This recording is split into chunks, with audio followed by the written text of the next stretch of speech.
Kalau saya sebut ini adalah salah satu gimmick ya sebenarnya, karena kebijakan itu sudah digagas sejak lama. Hai sahabat TCID, kalian sedang mendengarkan podcast Suara Akademia. Ngobrol seru isu terkini bareng akademisi.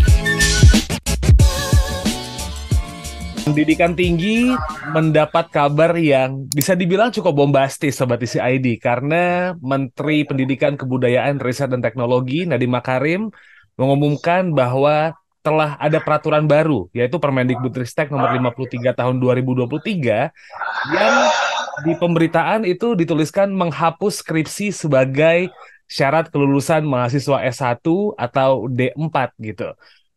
Ini jadi berita yang hangat diobrolkan, nggak cuman dari sisi mahasiswa saja, tapi juga masyarakat umum yang punya anak lagi kuliah atau mungkin juga akademisi rame menanggapi pidato dari Mendikbudristek gitu. Kita bakal bahas soal isu ini, apakah sebenarnya adalah kebijakan yang tepat atau mungkin sebenarnya banyak sekali persiapan yang harus dilakukan untuk mengikuti kebijakan ini di Suara Akademia. Nama saya Muhammad Syarif. Kali ini kita bakal ngobrol sama Pak Toto Sufianto. Beliau adalah asisten profesor dari Universitas Paramadina. Halo Pak Toto, apa kabar Pak? Kabar baik, alhamdulillah. Gimana Mas Ahmad? Alhamdulillah sehat juga Pak Toto. Mungkin pertanyaan pertama saya ini Pak Toto, ketika Pak Nadiem Makarim gitu mengumumkan bahwa skripsi tidak lagi menjadi syarat wajib gitu. Mungkin Pak Toto mau ngasih pendapat dulu Pak? Ya, sebenarnya kalau saya sebut ini adalah salah satu gimmick ya sebenarnya, karena kebijakan itu sudah digagas sejak lama dan memang secara perlahan perguruan tinggi sudah mulai dibiasakan bergeser dari skripsi saja menjadi beberapa opsi yang lain. Gitu. Jadi sebenarnya ini sudah digagas, tapi memang pengumuman ini menjadi penting karena sifatnya yang decisif ya. Jadi artinya tidak hanya skripsi tapi yang lain gitu. Itu yang membuat keputusan ini menarik perhatian publik gitu.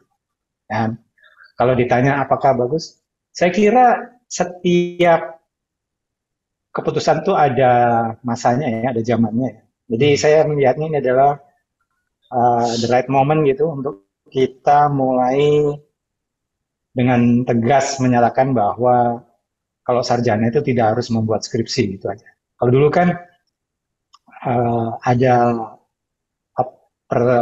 sikap ataupun ada kepercayaan umum di kampus bahwa kalau belum bikin skripsi ya belum sarjana gitu. Ya.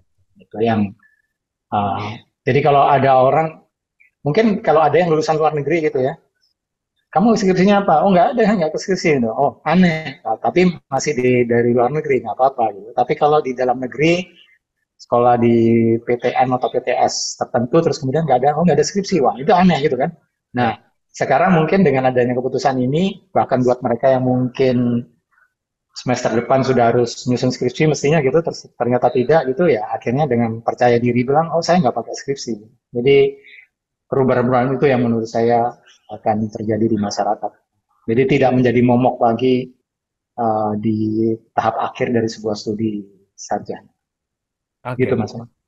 Tapi yang menjadi pertanyaan saya adalah ketika membuka sosial media ada yang beranggapan Indonesia lumayan terlambat nih Pak untuk mengambil mengambil keputusan ini akhirnya jadi peraturan menteri gitu. Emang seterlambat itukah atau gimana nih Pak? Better late than never ya. Lebih baik terlambat daripada tidak pernah. Saya kira terlambat atau tidak itu relatif ya. Mungkin terlambat buat yang menganggap ini kebijakan ini ketinggalan zaman dibanding negara-negara lain. Mungkin terlalu cepat buat mereka yang masih percaya bahwa ukuran kompetensi seorang sarjana itu adalah dia menyelesaikan skripsi di ujung studinya. Jadi relatif ya terlambat atau cepat. Tetapi yang jelas memang itulah peran menteri dan pemerintah tentunya untuk membuat keputusan yang decisif. Kita harus tentukan ini yes or no gitu. Jadi Dan itu pun sebenarnya ini tidak hitam putih sebenarnya, karena masih diberi opsi juga kalau mau bikin skripsi juga nggak apa-apa gitu. Masih ada yang lain, misalnya tugas akhir, project, kemudian prototip, macam-macam lah, pengalaman magang di perusahaan. Jadi sebenarnya masih ada syarat yang menurut saya hampir sama sebenarnya. Kalau dulu zaman misalnya laporan tugas lapangan gitu ya, praktek lapangan, PL, itu sekarang sudah bisa dianggap sebagai skripsi. Di beberapa universitas bahkan ada praktek lapangan, ada skripsi lagi, jadi bebannya double. Padahal praktek lapangan itu sebenarnya sudah sama intensnya dengan skripsi. Jadi ini memang dari sisi anak didik ya, dari mahasiswa, saya kira ini kabar yang baik dan mudah-mudahan menjadi pendorong buat banyak backlog di kampus yang segera lulus gitu. Saya yakin di backlog di banyak kampus tuh sekitar 10-20% itu terganjal gara-gara skripsi. Beberapa bahkan mungkin 30%.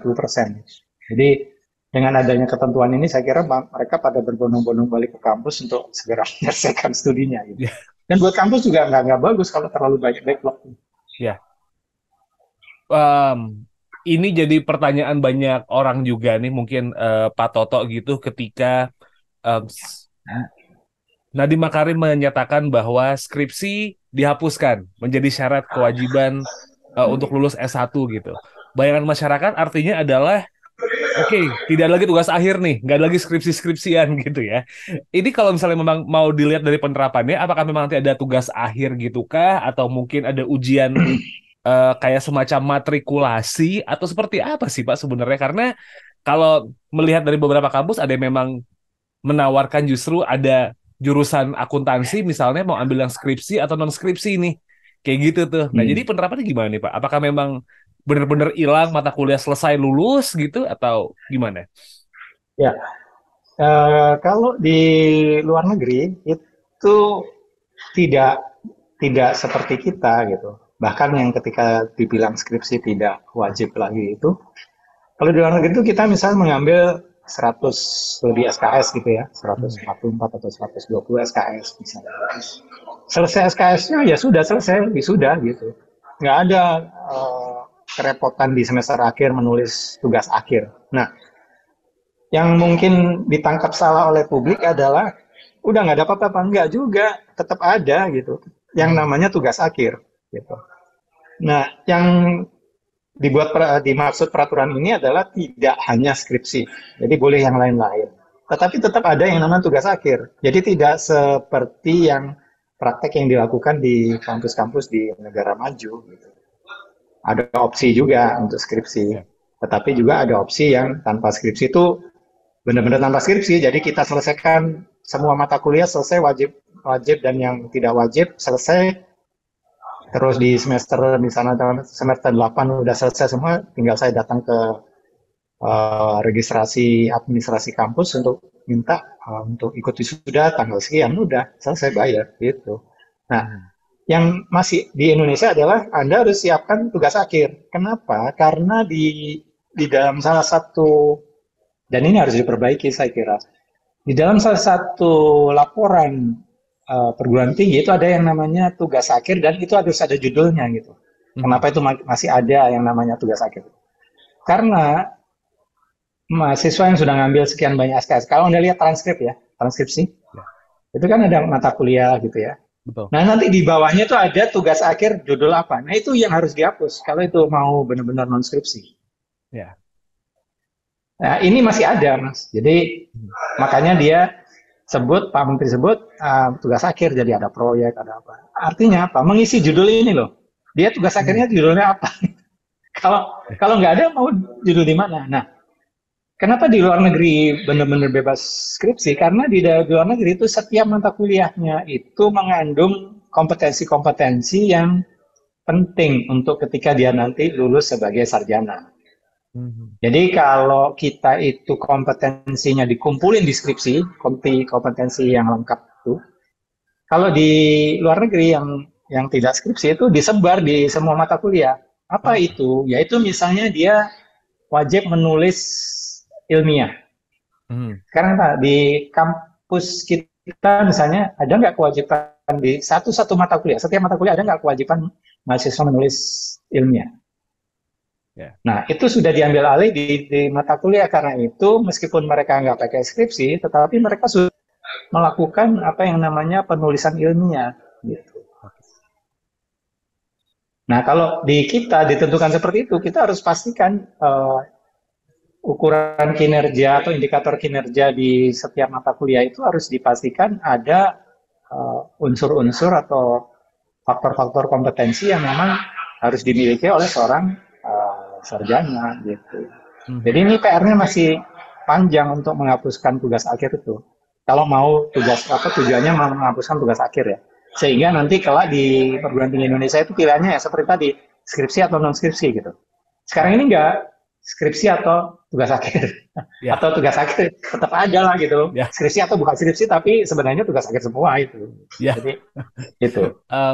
Lebih di kurikulum dong ya Pak ya sebenarnya yang jadi permasalahan ya, bukan perkara tugas akhir dan juga skripsi gitu. Maksudnya kurikulum yang mata kuliah yang diambil oleh mahasiswa itu juga harusnya sudah bisa diinjek sama kompetensi-kompetensi khusus supaya mereka akhirnya bisa buat ngimplement kayak skripsi itu ya. Ya, kewajiban pelaporan dari setiap perguruan tinggi itu yang harus diubah. Jadi apa aturan yang mengatur sistem pelaporan di perguruan tinggi yang misalnya yang akan lagi menyangkut akreditasi ya, menyangkut akreditasi sebuah perguruan tinggi, itu dilihat lagi apakah masih ada syarat itu, gitu. Syarat tugas akhir itu. Kalau itu diatur oleh apa dan kita harus siapkan mau permen atau PP misalnya. Nah, PP-nya itu harus menyebutkan bahwa perguruan tinggi memiliki opsi skripsi dan non skripsi. Jadi harus dalam sampai turunan teknisnya. Jadi untuk skripsi gini-gini dan harus ada judulnya. Atau untuk yang skripsi tugas akhir ya. Kemudian non tugas akhir berarti harus seperti ini formatnya, transkripsinya seperti ini. Gitu. Jadi harus sampai ke situ aturannya. Jadi perguruan tinggi akan mengikuti. Tapi kalau cuman non skripsi ya tetap aja tugas akhir. Jadi kalau di Indonesia bukan skripsi non skripsi tapi tugas akhir dan non tugas akhir gitu. Ya. Oke. Gitu. Tapi juga melihat beberapa pendapat akademisi atau mungkin pengamat pendidikan dan juga peneliti gitu Pak Toto. Peraturan Mendikbudristek ini adalah keputusan yang dianggap baik gitu karena akan bisa berjalan sesuai dengan kebijakan otonomi kampus masing-masing gitu Pak. Jadi ini udah keputusan yang tepat dong kalau kita nge-refer ke otonomi di kampus gitu Pak. Oke, iya. Otonomi kampus itu kan tergantung kondisi dari setiap kampus ya. Jadi ibaratnya gini, kalau Anda bayangkan kampus itu keluarga gitu ya, dan itu keluarga yang berkecukupan gitu ya, kaya, kelas menengah atas gitu, itu saya percaya itu bisa otonomi. Gitu. Tapi ada juga keluarga yang miskin atau bahkan di bawah garis kemiskinan gitu, gimana mau otonomi dia. Jumlah dosennya sedikit, nggak kompeten, mata kuliahnya. Jadi jumlah mahasiswa sedikit sehingga secara keekonomian tidak layak. Gimana mau otonomi gitu. Jadi otonomi itu harus didukung oleh sumber daya dan sistem yang infrastruktur sarana prasarana yang memadai gitu. Itu baru bisa disebut otonomi. Tapi kalau tidak, bagaimana dia mau otonomi? Kalau misalnya perguruan tinggi ini, terutama swasta ya, kalau perguruan swasta ini sangat tergantung pada iuran ataupun SPP mahasiswanya, gimana dia mau otonomi gitu. Dia kencang sedikit, orang pada pindah ke tempat lain. Dia mau terlalu, jadi ya udahlah, makin lenient makin bagus lah, nggak terlalu banyak requirement, mutu juga nomor sekian gitu ya. Ya akhirnya nggak bisa otonomi, dia otonominya dari sisi yang tidak berintegritas gitu, malah mungkin mengorbankan mutu gitu. Malah kasarnya dia jualan ijazah aja gitu. Ya kan? Itu yang harus dipikirkan. Jadi hikmah dari sini menurut saya adalah pemerintah harus memikirkan ketika bicara otonomi itu adalah dipetakan dulu mana kampus-kampus yang mandiri yang siap otonomi. Nah itu yang bisa digenjot untuk supaya memenuhi aturan-aturan yang ada, sementara ada perguruan tinggi yang masih perlu bantuan, masih megap-megap gitu. Nah itu harus diberikan asistensi khusus gitu. Nah itu ada perlu treatment. Saya kira setahu saya sih pemerintah dalam hal ini Kemendikbudristek sudah punya skemanya untuk seperti ini. Jadi dari sekitar 4.000 perguruan tinggi yang ada di Indonesia itu tidak bisa diberikan perlakuan yang sama gitu. Bahkan termasuk ketentuan tugas akhir ini. Oke. Gitu. Tadi Pak Toto juga sempat nge-mention ada soal mutu nih Pak, kalau berbicara soal otonomi juga yang banyak dikhawatirkan adalah mutu lulusan nih Pak. Ada yang bilang ketika kebijakan ini diambil akan jadi banyak tanda tanya nih muncul. Jadi ntar mutu lulusan bakal jadi lebih baik apa enggak ya? Atau ini bisa meningkatkan mutu lulusan atau enggak ya gitu. So, gimana nih Pak? Apalagi di beberapa negara ini sudah bisa berjalan gitu. Dan kampus-kampus luar negeri juga lulusannya bisa menciptakan karya ilmiah yang baik buat masyarakat. Nah, gimana nih Pak pengaruh kebijakan ini terhadap dua faktor tadi itu, kualitas lulusan sama mungkin karya ilmiah yang baik dan bisa diterima sama masyarakat buat jadi bahan pembelajaran nih Pak? Sebenarnya skripsi ataupun tugas akhir itu tujuannya bukan untuk memberikan kontribusi pada masyarakat tentang suatu pengetahuan baru atau yang berguna gitu ya. Skripsi atau tugas akhir itu manfaatnya lebih kepada si anak didik, lebih kepada mahasiswa. Gitu. Kenapa? Karena tugas akhir ini akan melatih yang bersangkutan menyusun langkah-langkah yang ilmiah dalam memecahkan masalah. Itu aja sebenarnya.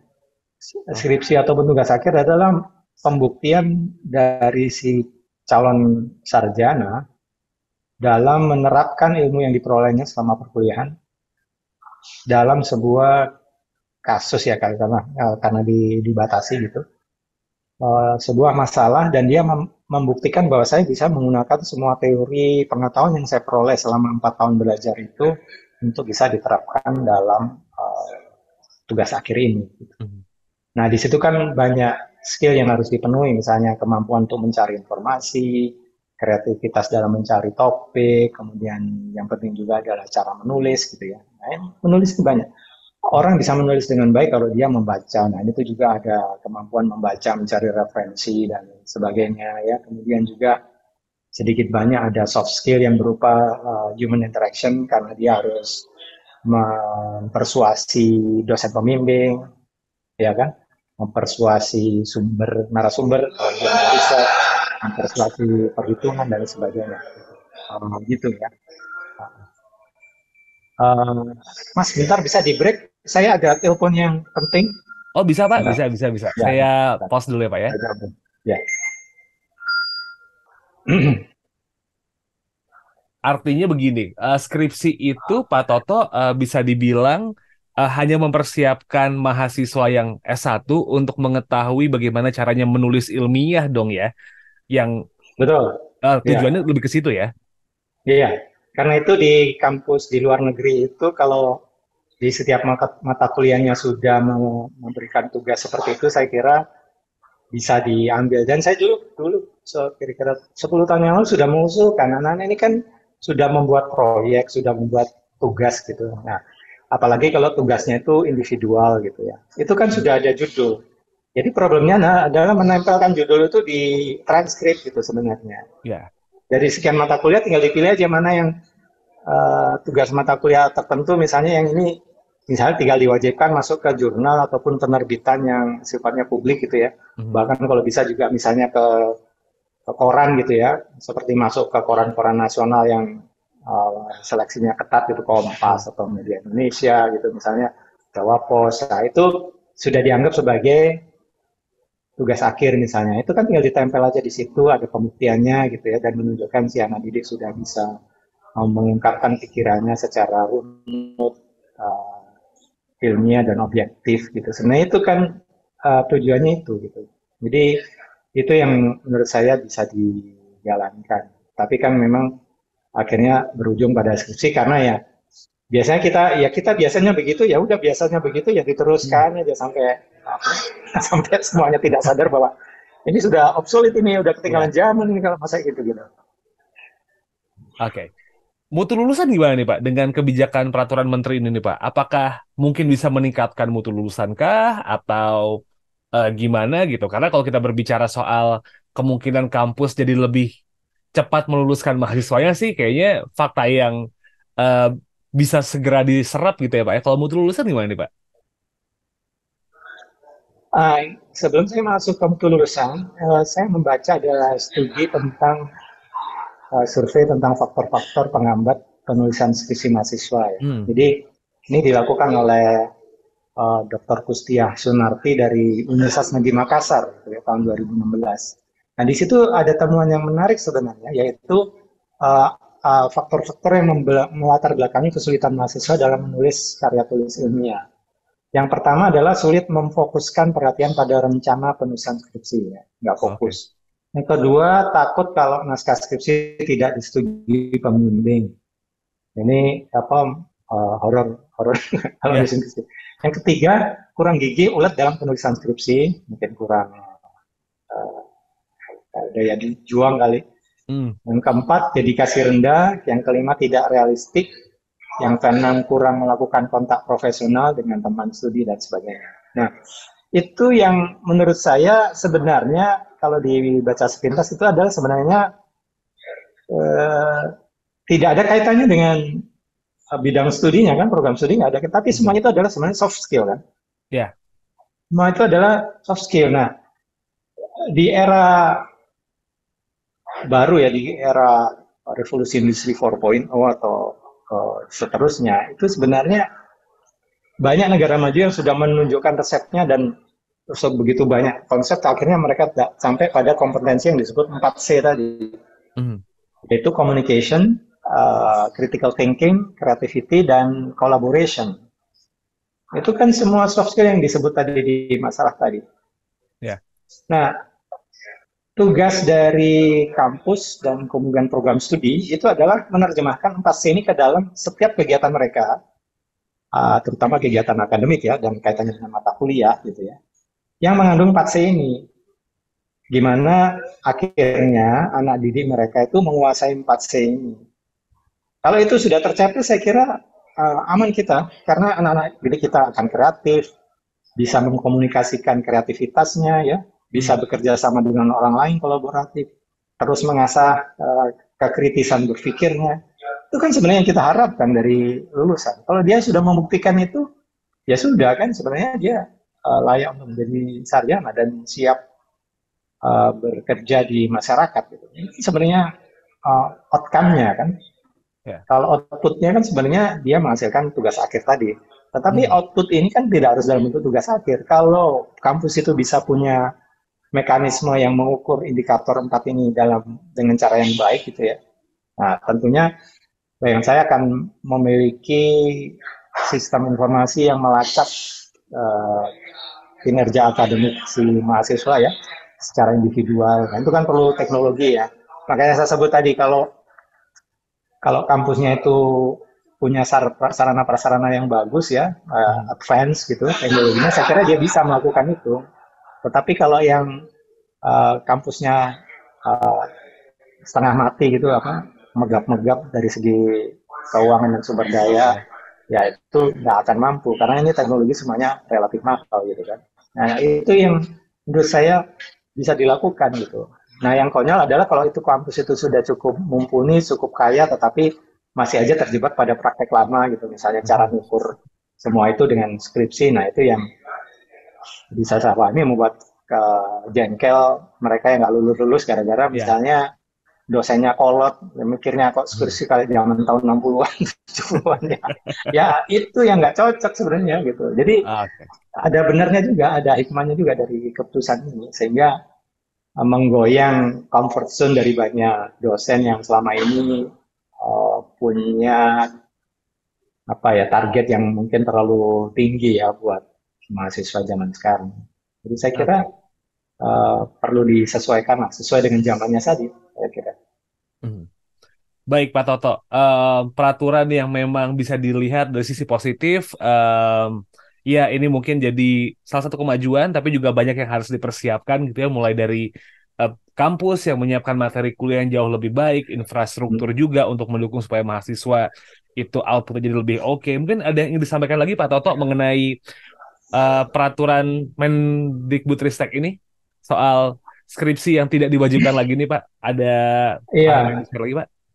ya tadi seperti saya bilang, jadi semua kampus harus menyesuaikan diri dan menerapkan mekanisme mengukur kinerja akademik mahasiswanya secara lebih ilmiah, tapi juga lebih apa ya, lebih memanfaatkan teknologi informasi lah gitu. Hmm. Jadi jangan jangan menggunakan teknologi manual lagi. Jadi kalau misalnya pelacakan pada karya mahasiswanya itu bisa lebih baik, kesempatan kepada yang kedua, kesempatan pada mahasiswa untuk menulis yang makin banyak.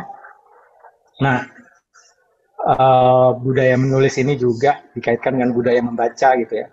Saya lebih senang kalau mereka misalnya mewajibkan mahasiswa dalam setiap mata kuliah itu membaca 1-2 buku, kemudian membuat saripati dari buku itu gitu ya. Itu ya tradisi-tradisi yang barat kan. Misalnya setiap minggu kita harus membaca 2 buku, 3 buku, kemudian di minggu berikutnya kita diskusikan, kita membuat resume dari isi buku itu udah berat. Kalau itu bisa dilakukan dan kemudian membuat resume itu kan sudah latihan membaca dan menulis gitu ya. Ya. Nah, tugas itu kelihatannya ideal gitu, bagus. Tetapi Mas Samad bisa membayangkan gitu ya, saya aja sebagai dosen gitu, kalau saya punya mahasiswa S1 30 sampai 50 orang, Ya. terus semuanya menulis satu orang satu, dan saya harus menulis saya sebagai dosen harus membaca dan mereviewnya dan memberikan catatan, nah itu baru satu kelas. Kalau saya ngajar 5 kelas, kebayang kan saya 200 paper harus saya baca gitu ya, dan itu setiap minggu gitu ya. Betul. Itu kan bisa kebayang, saya nggak kemana-mana itu dosennya, itu bisa Ya. manteng aja di situ gitu. Nah, ini mungkin bisa dibantu dengan teknologi gitu ya. Jadi dengan cara mengoreksi yang baik. Ini saya belum nyebut kecerdasan buatannya, Betul. seperti AI ChatGPT. Wah, udah lebih Ya. pusing lagi gitu kan. Mana yang dia dibantu ChatGPT, mana yang enggak. Jadi terseok-seok kan dosen. Betul. Nah, kenapa di luar negeri bisa? Karena rasio dosen ke mahasiswanya kecil gitu. Kalau mahasiswa saya jumlahnya 15 ya saya bisa lah setiap minggu saya cek. Tapi kalau mahasiswa saya setiap semester itu dan setiap mata kuliah itu di atas 30, mabuk mas, berat tuh. Betul. Makanya kecenderungannya akhirnya di setiap mata kuliah itu adalah yang sering dipakai adalah multiple choice gitu. Betul. Meskipun itu dilakukan daring dan itu diacak soalnya karena soalnya banyak, nggak ada masalah. Tetapi kan keahlian pilihan ganda itu kan ya pilihan ganda, ekspresi tertulis dari si mahasiswa tentang pikirannya kan nggak muncul gitu. Ya. Jadi karena saking banyaknya mahasiswa, kalau saya wajibkan mereka menulis, mahasiswanya sih nggak masalah menulis, dosen yang mengoreksinya yang puyeng dia. Gimana? Belum, itu banyak sekali, jadi harus melihat. Dan saya sendiri mengalami banyak mahasiswa yang tidak bisa memahami cara menulis kata dengan benar, kalimat dengan benar, ejaan yang benar, tata bahasa Indonesia yang benar. Itu belum pada konten ya, baru pada cara mengekspresikan dengan tertulis dengan benar. Itu aja udah setengah mati gitu. Jadi apalagi ya, itu dan dilakukan setiap minggu. Jadi kalau setiap minggu saya harus mengoreksi misalnya 200 paper gitu ya. Ya. Mabok dong berapa hari.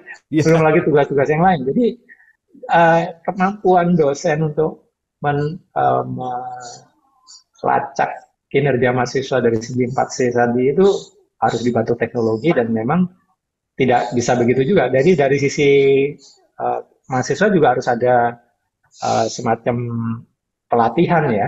Jadi kalau di luar negeri itu ada yang namanya writing center gitu. Ya. Kalau di Indonesia ada nggak kampus yang punya writing center? Belum ada kan? Nah, ya. Jadi kalau bisa kalau di sana setiap fakultas ada writing center karena memang bidang ilmunya berbeda-beda. Gitu.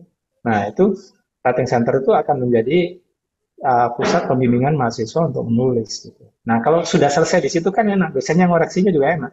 Kalau dosennya ngoreksi tapi isinya memperbaiki ejaan, memperbaiki tata bahasa kan berat di situ dulu. Gitu. Ya. Udah belum sampai selesai udah males aja yang ngoreksi dosen. Ini anak sih lulus SMA-nya, lulus SMP-nya lebih bener lagi dong, jangan di perguruan tinggi baru bisa baru belajar nulis gitu kan. Oke. Itu Kalau semua begitu, problemnya. problemnya memang kalau ngelihat soal mutu lulusan banyak yang harus dibenahi di belakangnya sebelum akhirnya ini diambil. Betul. Tapi peraturan menterinya sudah keluar. Semoga ini bisa membuat pendidikan tinggi di Indonesia jadi lebih baik lagi ke depannya. Begitu ya Pak Amin, Toto ya? amin. Ya, sama. Kalau begitu, Pak Toto Sufianto dari Universitas Paramadina, terima kasih untuk waktunya dan Sobat Sama-sama. TCID. It's a wrap for this episode. Kita ketemu lagi di episode minggu depan. Wassalamualaikum.